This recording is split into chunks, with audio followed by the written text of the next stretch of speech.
Yeah, hit the likes and subs. Oh, yeah, they're in full coat mode right now. That's right.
Well. Ooh, welcome to the show, everybody. So happy to be here. God bless you all. Hopefully, you're having a wonderful time whenever you watch this. I don't know, maybe you watch it later. Maybe you're watching it right now. So thank you. We got a huge crowd this morning. Unbelievable. John Castle _ PhD, John Wayne 989, tranquil vortex. Thank you so much for being here. God bless you all. What has been like 9 days since I streamed, so a lot has happened. We had a Mother's Day. What a great day. What a great day Mother's Days are. God bless all the moms out there. And I was thinking, I was thinking about it. I don't know if I should talk about this, but this might ruffle some feathers. I haven't shared this with anybody. I was thinking about Mother's Day, dude. And it falls in line with Father's Day too. This thought goes to Father's Day just as well as Mother's Day. And I was thinking about it. And Mother's Day, it's about moms, right? And the things they do and how much we love our mothers. And I was just thinking to myself, dude, Mother's Day is kind of, same with Father's Day, kind of backwards. Everyone's always asking the moms, what do you want to do? What are your thoughts? Do you want to go out to eat? What do you want to do? It should really be, because moms are the best, right? It should really be about the kids. What do the kids want to do? You know, it should be all about the day is totally backwards, is my thought. But where everybody spends Mother's Day doting on mothers, taking care of them, doing whatever the hell they say, but it should be the day mothers exemplify the things they're good at as mothers. That means watching the kids. That means cooking the dinner, cooking lunch, whatever what are mothers good at?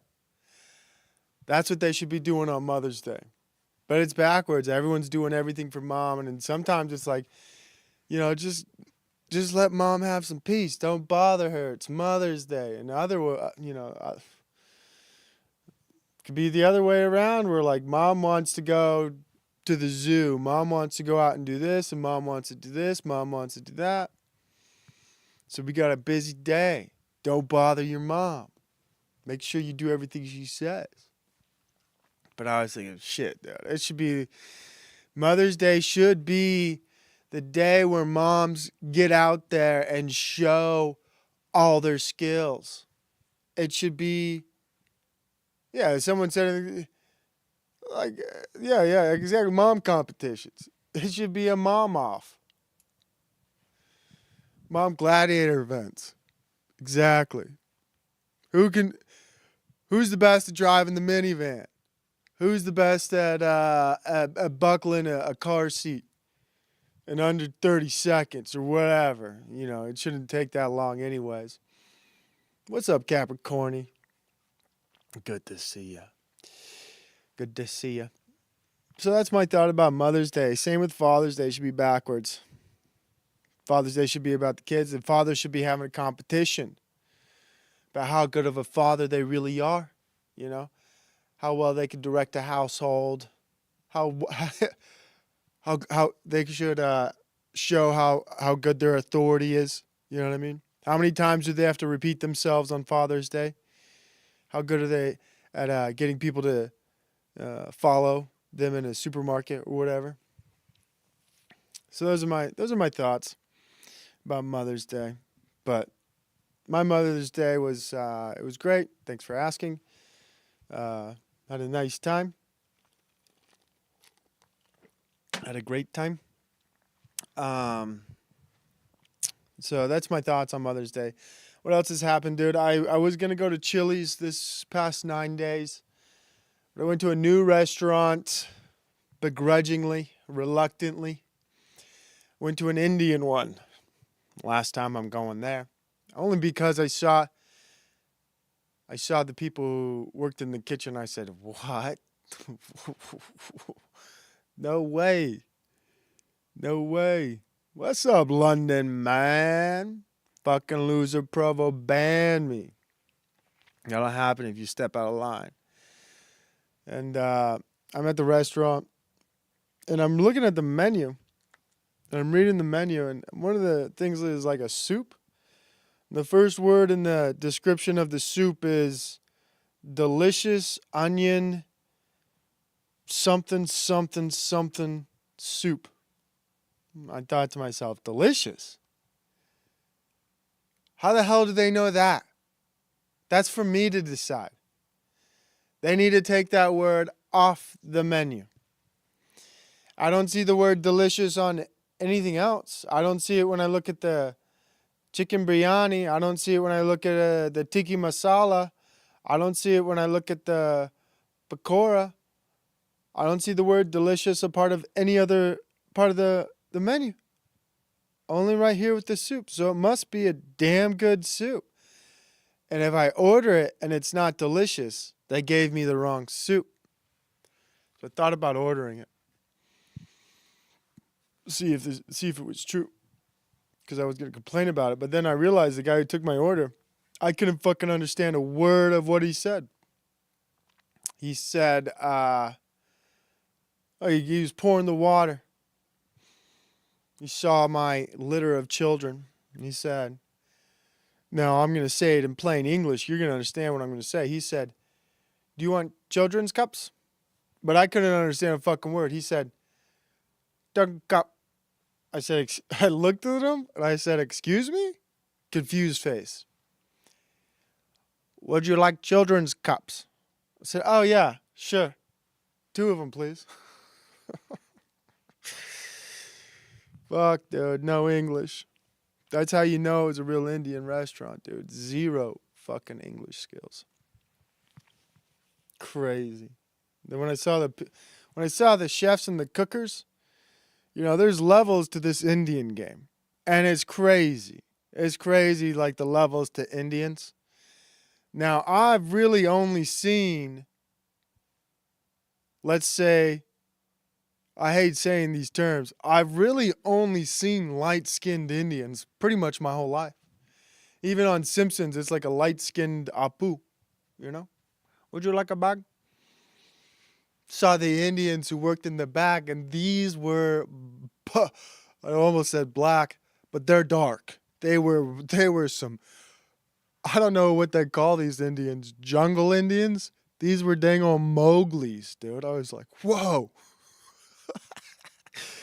Got me off guard. I said, whoa. Is that where they keep you? In the kitchen?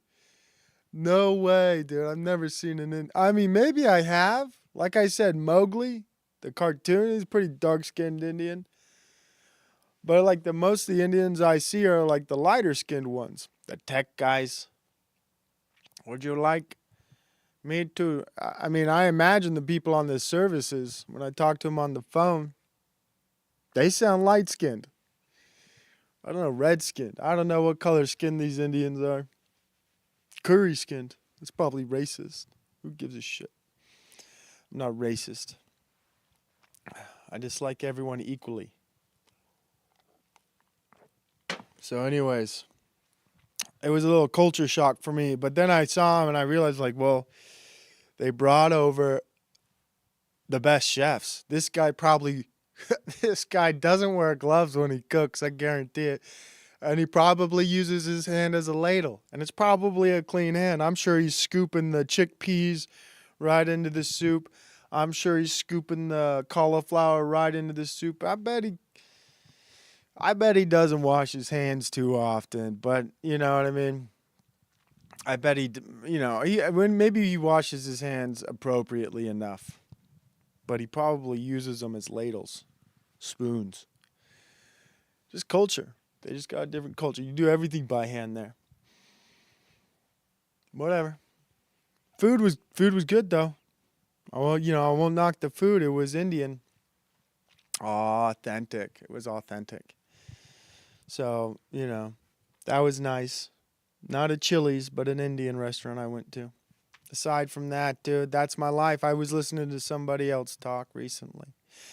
I asked him a super chat. I gave him I asked him a question, then I super chatted him as a thank you for answering my question. But I asked him, you know, this is a continuation of my topic from my last stream. I was talking about swearing. And this streamer, he doesn't swear. Not anymore. And he explained why he doesn't swear. And it was a good answer. Because I didn't understand why some of these Orthodox Christians, I understand why Mormons don't swear. I think I do. I grew up in the culture. They don't swear because it's bad.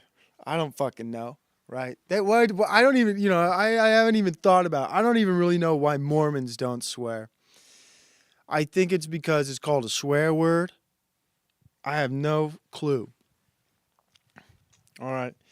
And but this Orthodox guy gave me, he was like, well, it's like giving in to he said something along the lines, I'm brutalizing whatever, I'm paraphrasing and brutalizing whatever he said, but it's like giving in to temptation and it's bad. Oh fuck, I can't even remember. And I was thinking about that. And I was thinking about my own swearing. And the truth be told, dude, I don't swear, right? In my day-to-day life, never do. If I slip up, right? I gotta, like if I say a bad word in front of my kids, it's idiot. And I did it this last week. I was driving and I was in the parking lot and I was backing up and someone was driving so damn fast. I was like, oh wow, that person's I was just frustrated. I said that I would have said if my kids were in the car, holy shit. What the hell is that person doing? I was backing up at this person, like no patience, doesn't care about anyone but themselves, driving fast in a parking lot. I said, what an idiot. My kids are like, whoa, Dad, why? You can't say idiot. Like, you're right. My bad. There's words you can't say in my house. Can't say hate. We don't say hate. Can't say can't. Those are the only things you can't say. Hate, can't. And shut up. Nobody says shut up. Nobody says idiot. Nobody says anything rude. And so, like, for most of the week, so I haven't really swore in almost 9 days.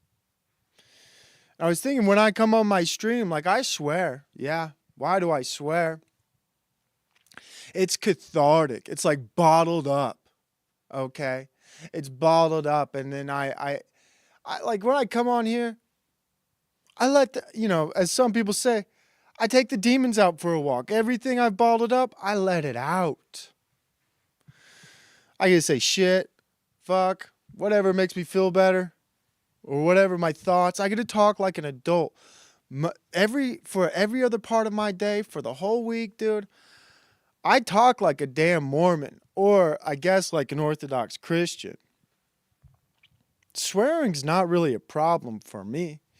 It's a problem when I go live, because I think I just want to talk. For me, it's like talking around other adults where I could just let loose and be like, those damn immigrants. You know what I mean? And then I don't think about it ever again.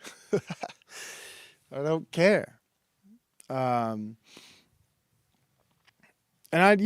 but I understand why people don't like swearing or they think it's vulgar or whatever. But for me, it's finally around adults, dude, who have the palate for swearing. And if they don't, they don't. I don't know. People don't like it, then they don't like it.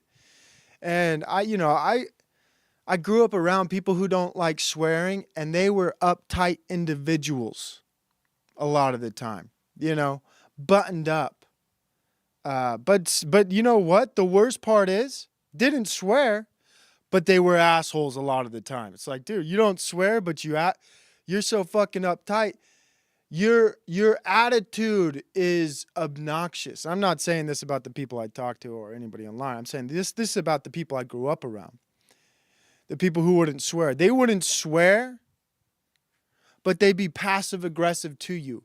They would be rude to you in other ways. It's like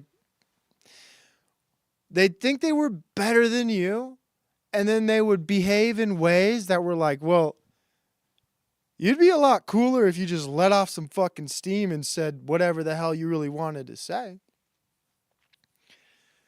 But everyone's different.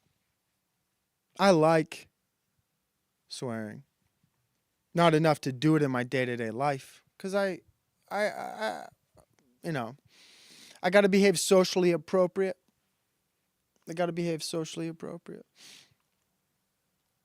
What is that? We got more people to chat, though. Check that out. Slow boy whiteboard. Nimrod. Yeah, I've never used that. Nimrod. That's a throwback right there. We got Buddy Boo, also called curse words. Down here in the South, they call them cuss words because they can't talk. Cuss words. Cussing, swearing, saying crude things. Yeah. But, swear words, people don't like them. And I understand. And I don't swear really ever.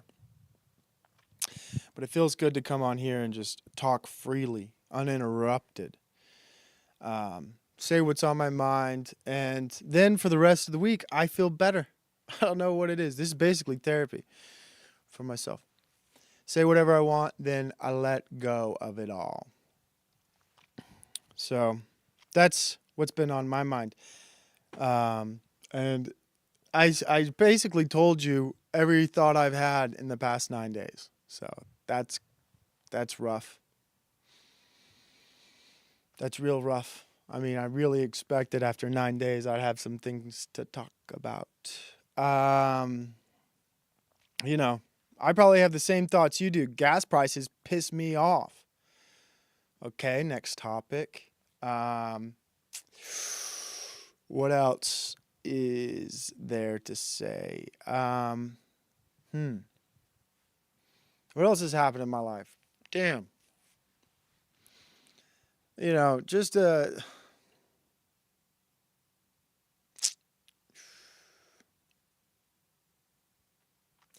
I've got no clue what's going on in the world. Sometimes I see headlines when I look for news of my local news. I was going to share an article, but I don't feel like talking about news articles. I just see what do I see? I see news articles about just the headlines of the Iran war, like ceasefire on ice. I was like, just admit this is a forever war already. Shit. Get the draft started, please.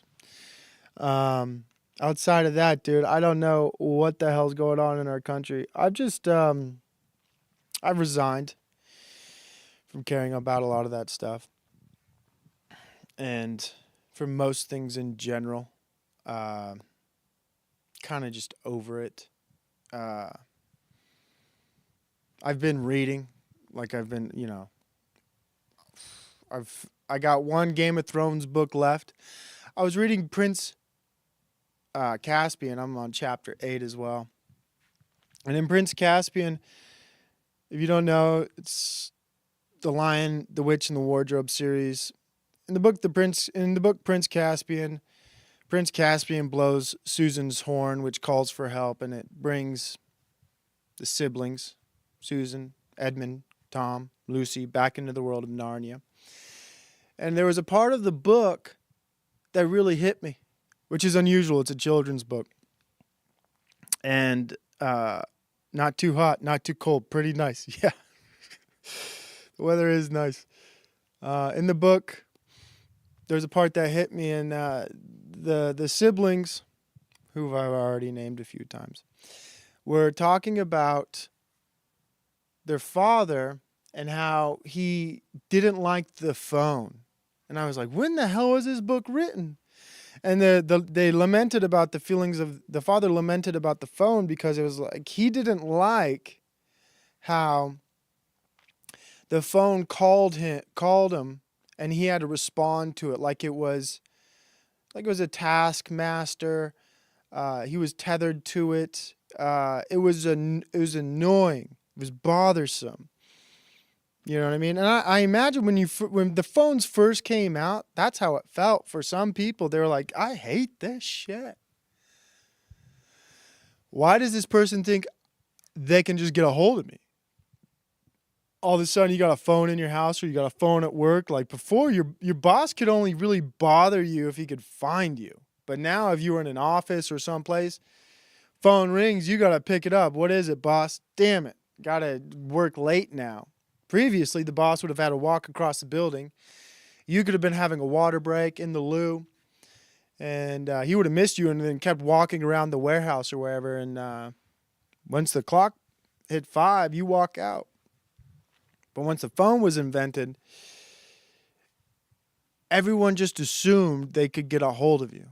Now I remember when my father first got his cell phone. I remember when he had a pager. And my father hated the pager. He hated the pager so much. He would give it to me. I'd take it to elementary school, and I thought I was cool. Like in second grade, I'm like walking around with a pager, it'd start vibrating, and I'd be like, "Oh, look at that! Somebody needs to get a hold of me." I would lie. Lord, forgive me for lying about the idea that I had a pager. I think other kids knew the truth. Or maybe I told them the truth. I can't really remember, but I know I had a cool-ass pager. It was clear blue plastic and see-through. Luckily, it wasn't made by Israel. And then I remember when my father got a flip phone. Might have been even a Nokia. He got a cell phone. And he hated that too. He hated the phone. He said, I don't like it. I don't like people trying to get a hold of me whenever they want. I don't like when it rings. I don't like answering it. In fact, I don't like talking to other people unless they're in front of me. Provo. You can have it. You can have the phone. I'm like, really? Well, what happens if the people call and they need to go get a hold of you? Tell them that they have the wrong number and it's, whatever. Tell them whatever you want. I don't want the phone anymore. So I took the phone and I loved the phone. I really did. It's like, wow, I have so much power in my hands. I can't wait to get my friends' phone numbers in here.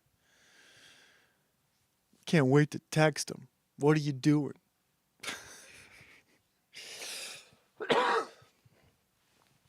And then eventually I started to hate the phone. I didn't like, more as an adult, I didn't like when, I just wanted to be left alone. People would call me, my parents would call me, why aren't you home yet? It's 9 o'clock. Yeah, well, I'm out. Hanging out with my friends. Well, get home now. All right, I'm on my way.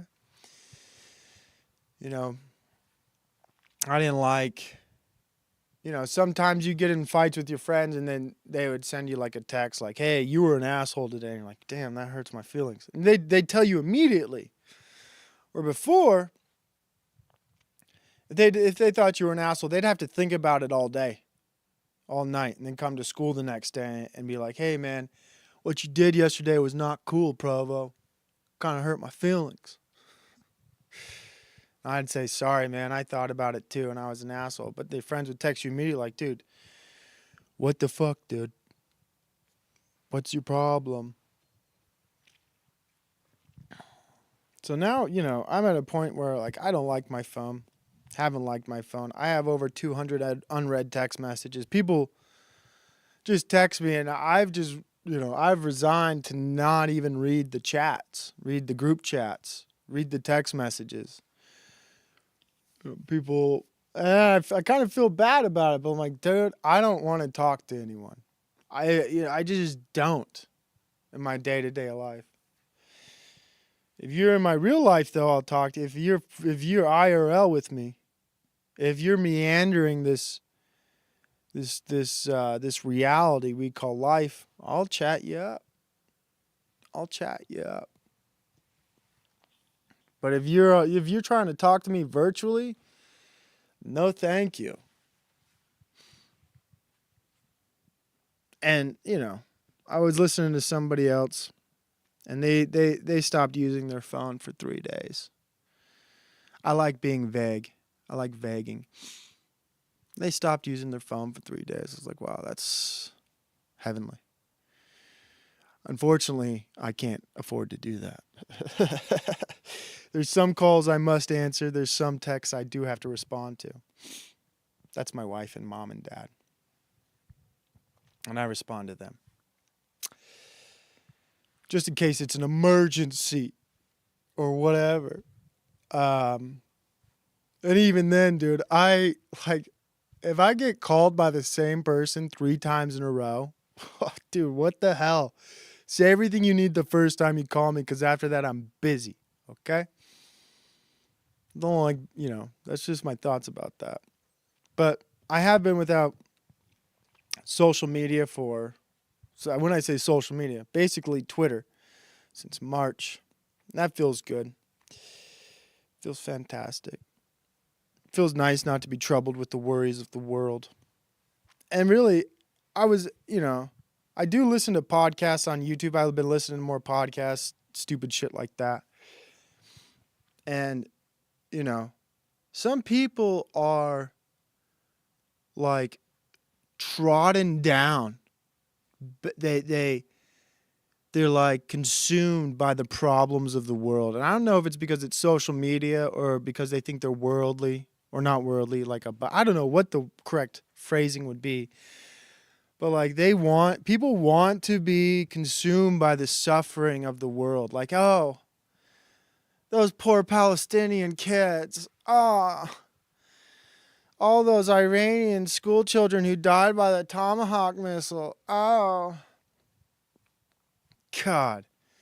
Like by somehow telling me or telling other people that they're aware of this suffering, their lives, like what does that accomplish? Look, I don't give a shit who's suffering. It sounds bad. It sounds terrible, but I don't. And they don't give a shit about my suffering. Nobody in this world would care if I suffered. 0 people would. If some calamity happened to me, to my family, nobody gives a fuck. Maybe the closest people. But outside, does the world really care about poor little old Provo? Fuck no. But I'm supposed to like have a bleeding heart for all the people, but their limbs are being blown off by pagers and Tomahawk missiles and starving children and refugees. Look, why the hell do I need to care? And why do you think you're better for caring about the suffering of the world? You're not better. You're just, is it prostrating? Pretending to care? Because in real life, when I'm talking about before the advent of technology, you never would have known. You never would know the suffering of the world. You would only know your world as God intended it, right? I think you're supposed to care about your neighbor's suffering. I think you're supposed to care about the suffering of your family and friends, and maybe if there was a tragic accident in your city, maybe like an unfortunate warehouse explosion, and you would care. You'd care about the things you could tend to in real life. Hold on, we got a YouTube royalty in here, dude. Shout out Benton. I've been listening to Benton's monologues.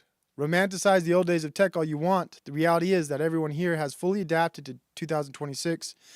There's no going back. You wouldn't last a week if we sent you to 1986 from here. Oh, I would last a week. You kidding me? I've seen enough movies from the 1980s and 1990s. I lived enough in the 1990s to know I would last a week.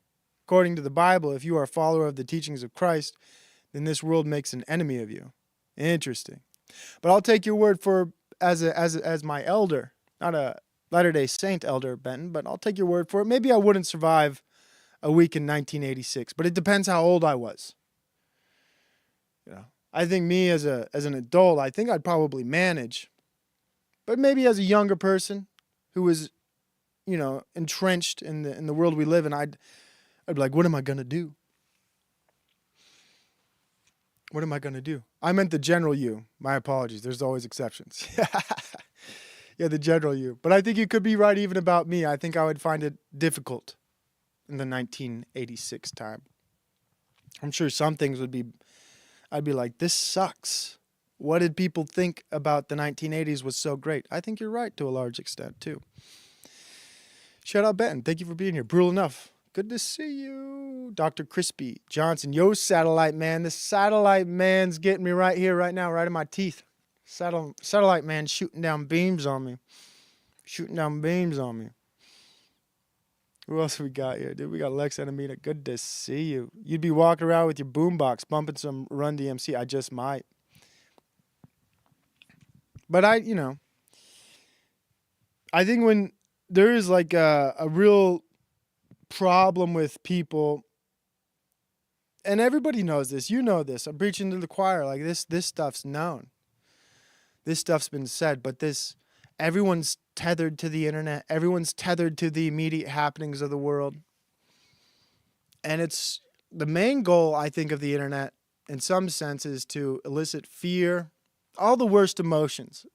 Being happy is not part of the internet. They don't want you to be happy. The cat videos are part of the algorithm to fluctuate your emotions. Because if it was just a downward spiral, that wouldn't be good. They need a little bit of a rhythm to it. So it's like tragic news. Oh, that'd be down. Tragic news. Cat video brings you up a little bit. Then they're all terrible news, drives you down, up and down, like a damn roller coaster of emotions. That's their goal. And they want you to care about these things. And I was listening to another person's podcast, and they were talking. I hate some of these things, but I listen to them because I think the podcast era is gone in some sense. But I listen to these YouTube channels that critique podcasters. Basically, they only critique Joe Rogan because that's where the views are. You never hear them critique anyone else. It's like Joe Rogan, the right side of the podcast sphere. They go after them. And what were they saying about Mr. Joe Rogan? They were critiquing him, of course. And one of the things they said, Joe Rogan was a comedy podcast. I was like, hold on, dude. Excuse me. They said Joe Rogan was a comedy podcast. First of all, that's not true. I've never listened to a Joe Rogan podcast to laugh, not once. And even when there were comedians on and I listened because I wanted to be part of a conversation between two people who, if I was a part of their conversation in real life, I would act like I was listening to a podcast. I wouldn't say a fucking word. I would just listen to two comedians, if you call them that. If you don't think they're comedians because they're not funny, that's fine too. But I would listen to these two people talk like a fly on the wall, just to be a part of something. Just to be a part of two people having a conversation who have skills I admire. You could say Joe Rogan's not funny. You could say some of these podcasters aren't funny. But what they can do is talk to an audience. They can hold people's attention. Right? They do have skills I would aspire to have, will never have, would like to have. Right? Zach Galifianakis is hilarious. Yeah. The thing I watched was critiquing them and saying it included Zach Galifianakis. Maybe you're aware of what I was watching. And they were saying, Zach Galifianakis, he did things right when he had Obama on. Zach Galifianakis did things right when he had Hillary Clinton on. And my first thought is, what kind of fucking idiot is this person to think that Obama went on the Zach Galifianakis show and wasn't exactly 100% aware of everything Zach was going to ask?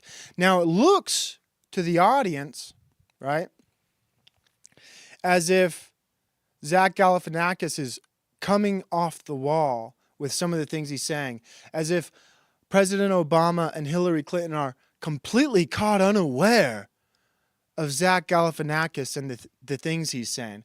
But the truth be told, I learned this when I was young, and I never knew if it was true or not. My father told me one time, he said, Provo, the President of the United States never does an interview unless they have an outline of all the questions they're going to be asked of them. They're never caught unawares. Now, I think Donald Trump might be the first president where he said, you know what, I'll just do the interview. Ask whatever the hell you want. I don't care. But I think for the most part, every president has followed that rule. The interview with Zach Galifianakis, Obama, Hillary Clinton, all scripted. It's a show. 100% scripted show. Obama, before the Zach Galifianakis Between Two Ferns, knew exactly what was going to happen. He knew it was a comedy show, and he knew everything that was going to be asked of him, and he played into it like an actor, like a politician. And this person's critiquing Joe Rogan like, look at these alt-right people fawning over Trump, bending over backwards. It's like, dude, it's a podcast. It's not even a comedy podcast for some of these people. What they're doing is having a conversation with, at the time, the next potential president of the United States. And before that, right? And what the podcast brought to the people with Joe Rogan and Donald Trump was an unscripted conversation, which our presidents have never had besides Donald Trump. Never before in the history of our country would our president sit down with a podcaster for 2 hours and just shoot the shit. What that gave the people was a window to look into this potential president. What do they just, if they sat down for 2 hours and just talked with somebody, what would that be like? And I was grateful for that. It set a precedent. A precedent so strong, Kamala Harris wouldn't do it. A precedent so strong, I doubt, maybe there will be a couple presidents now who will follow suit of Donald Trump, who will go on podcasts. And I'm pretty sure it won't matter what podcast. Most of the podcasters will do the same thing Joe Rogan did, and because they want these people on their show. They might not throw hardballs at them. That's not why we watched it. We watched it because we wanted to see how these people behaved in an unscripted conversation, which never happens for 2 hours. You never saw that. Imagine watching Bill Clinton on the Joe Rogan podcast for 2 hours talking for free. It'd be awesome. Bill Clinton. He might have slipped up. Who else? Well, we got $18 in today's money for boombox batteries in 1986. That's wild. Meanwhile, I can get a Bluetooth speaker for just a little bit more. It's rechargeable, it sounds better, and I don't have to shell out. Interesting. I was listening to JRE when it first started, and he mostly talked to comedians and fighters about conspiracies in the early episodes. Yeah. Not even a comedy podcast. Just shooting the shit. Penny loafers with some White Sox. I like those. His Benjamin Netanyahu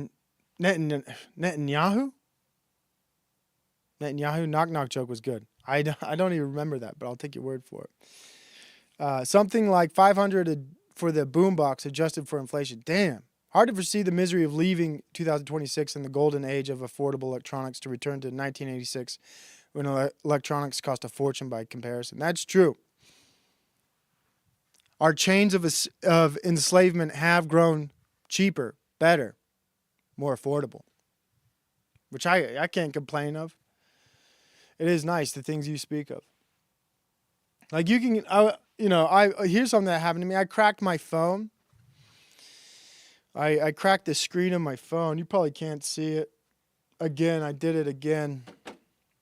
And it's been cracked for 2 weeks, and I've just resolved, this is how much I don't like my phone. I just resolved, I don't care. As long as the cracks on my phone aren't giving me glass splinters, I'm good. I don't need a new phone. But I thought about it. I'm like, well, I'd like a new phone, maybe. But I don't want to spend what's up, Toxic Angel? I don't want to spend $600, $700, $800. I was walking around Walmart and I saw their new phones. I'm like, that's crazy. I don't even have that money. $800 for a new phone? My phone works perfectly besides the cracked screen. And I thought, well, you know what? You could buy used phones. So I looked on Amazon and you could buy like a refurbished iPhone for between like $200 and $300.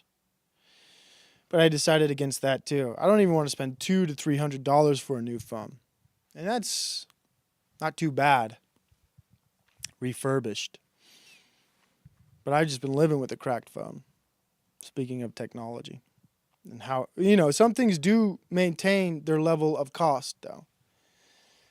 And I think eventually, it's like video games. Video games all used to cost $60, right? 60. That's how much you'd pay for a new video game. And now they're making video games that are free. And I think phones will eventually, it's hard to imagine because it requires slave labor in South America and Africa to make these devices. We need some poor African child to go into a cobalt mine barefoot with some serf's tunic on them and dig up some cobalt so I can have a phone. So it's hard to imagine that if phones could be made without rare earth minerals, I guarantee they'd be handing them out. They'd be like, no, just take it. Trust us. Like, why? So we could surveil you, of course. We want to know everything you're doing so we can feed it into our demonic AI we're building. We want to create an exact replica of you in our cloud server so we know your next move. And then when we know your next move, we're going to pitch it to our advertisers and we can advertise to you more efficiently. We want all your money. We want to extract every dollar out of you while we're taking your soul through blue light. If they could just make phones from basic materials, dude, they'd just give one to everyone. You need two? Just in case you break it? Here's two. Shit, I see your kid there. How old are they? 9 months? Here, give the little tyke one. There's fun games and videos to watch. You like Blippi? I was at a children's recital with my family. And I was looking around and I'm honestly shocked that the things I see in life. I don't know, I shouldn't be. But I was there. I'm looking around. I got my litter of kids and they're forced to behave like it's the damn 90s. They got to sit there. They can sit on my lap. They can walk in the small space in front of me. But other than that, dude, they're trapped, waiting for the recital to begin. No entertainment but themselves, their thoughts. I'm looking around, and my kids look around too, and they look down just a couple seats. There's a 2-year-old in a stroller at the end of the aisle, and he's got his phone. He's got a phone. He might have been almost 2. He's got his phone, and he's just locked and loaded. And he's touching the screen. Da da da da. I'm like, can't believe it. Can't believe it. Mom needs the phone back, takes the phone. Wow, give me my technology back. Gives the phone back. Older brother sees that the kid has a phone, wants to play a game too. There's only, what's up, Fed Up Southern? Good to see you. God bless. $100 is the new 20. It's the saddest part about our society. And I knew that when I'll finish the story in a second, but I was at the grocery store buying flowers for Mother's Day. And I forget maybe you've seen these magazines, but they're I think they're called Highlight, and they got puzzles, search and finds, and all kinds of different things for kids to do. And I remembered them when I was a kid, so I grab one. I'm like, yeah, have you remember these? I show my kid I got him one before. And they're like, yeah. I'm like, here, I'll get it for you. $15. $15 for a Highlight search and find kids magazine. I could have bought a book. A damn magazine cost $15. And by the time they told me how much it was, I got 3 flowers. Nothing fancy, in a plastic cup, just for grandma, for the other grandma, flowers, plastic cup. Those were $16 each, and they told me the total $86 for 3 small things of flowers and 1 magazine. I said, holy shit. I look at the receipt. I'm like, that magazine costs $15. Should have just showed my child the magazine, like, whoa, see this? You should be able to afford it. Inflation's crazy. But anyways, I was at this recital. And then the family comes and sits right in front of me. And there's this kid, and he's got a tablet. He's got one of them big tablets with the rubber on it so he doesn't break it. He's got big old headphones on, and this dude's locked in. He's playing different games. He's sliding food onto the plate. He's cooking stuff. He's moving things. My kid peeks over, watches it for a minute. I tap him on the shoulder. I'm like, hey, leave that kid alone. Don't let the blue light suck you in. You'll lose your soul. You'll lose your soul. Plenty of time for technology when you get older. Ignore that. like moths to a flame. My kids see a light, they're like, whoa, what's that kid doing? And I look around, dude, I see another kid on a phone. I look around, I see another kid on a tablet, another kid on a tablet. And I'm just like, well, how do these people not know this shit's bad for them? Am I the only one? Am I wrong? Of course I'm not wrong. This shit's terrible.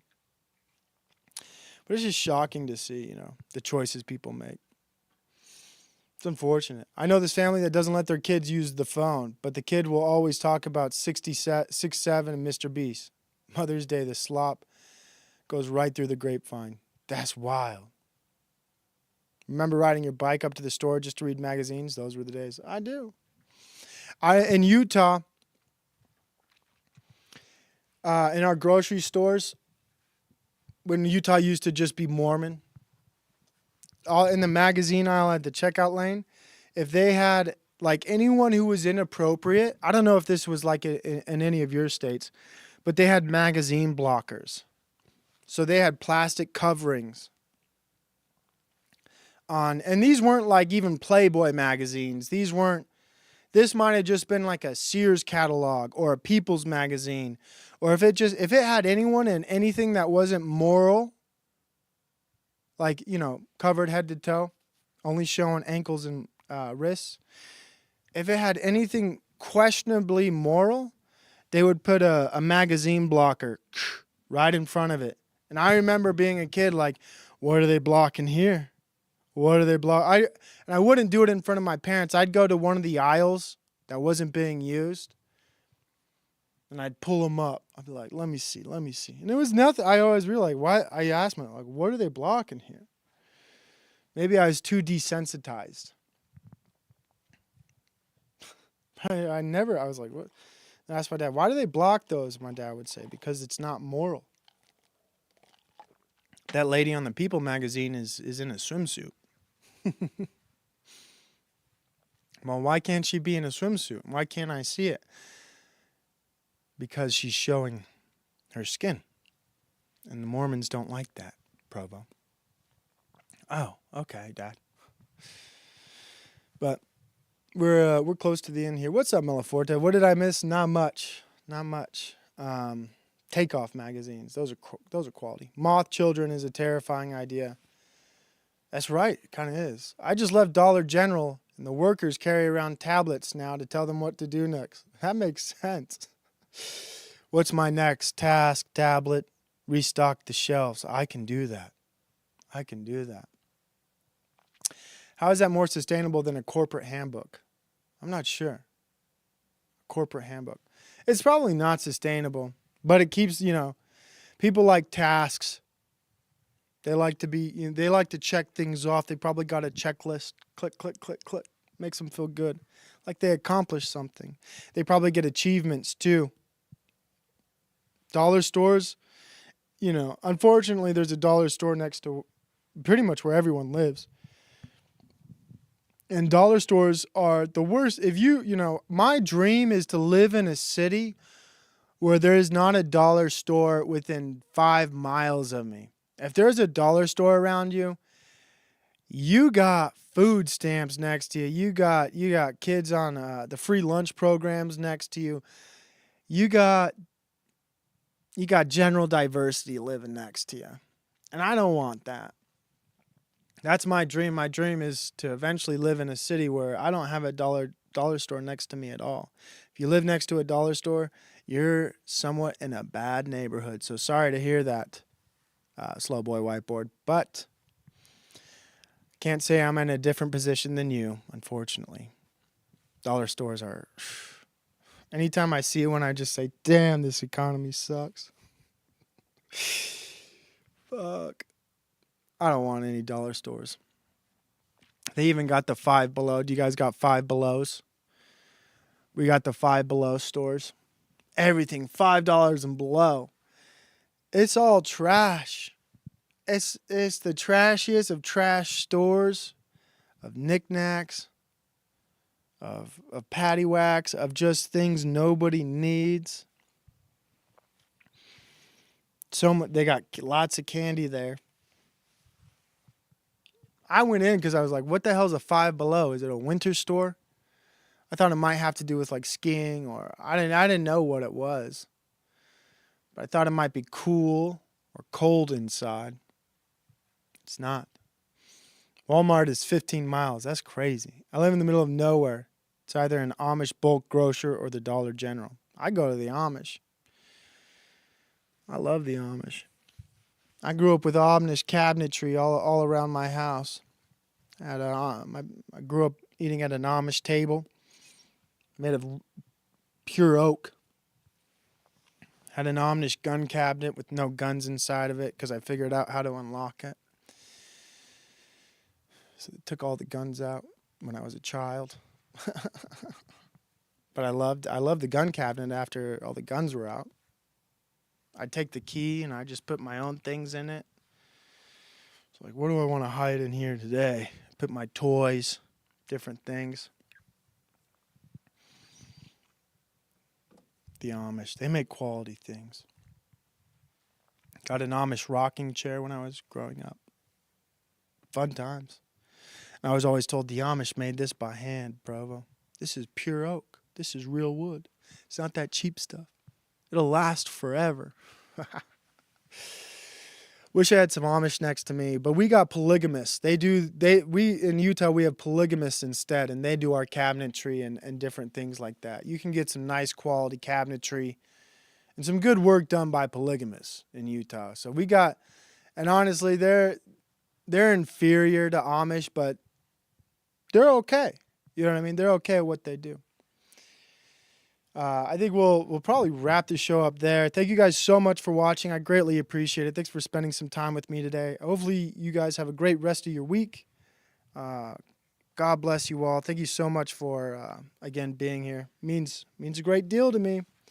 Means a great deal you guys have any patience for my rantings and ravings.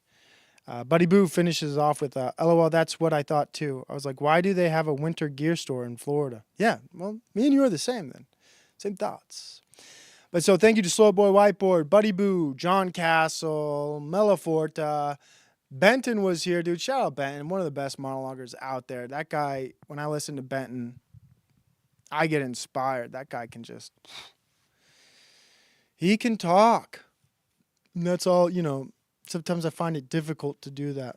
And it's nice to listen to him. And his thoughts, he has original thoughts. I was thinking about that. Maybe I've already shared what I said. I have already shared it, but he just, man, that guy can talk in a good way. Skills. Brutal enough. Thank you for stopping by. I really appreciate it. Everybody else, if I missed giving you a shout out, I apologize. Capricorni was here.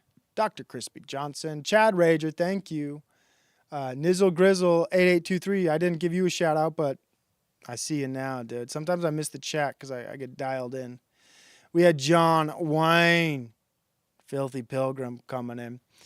You guys are all amazing. Greatly appreciate it. And we will see you next time. I don't know when I'll stream again. Whenever I feel like I have some thoughts. Probably won't be for a while.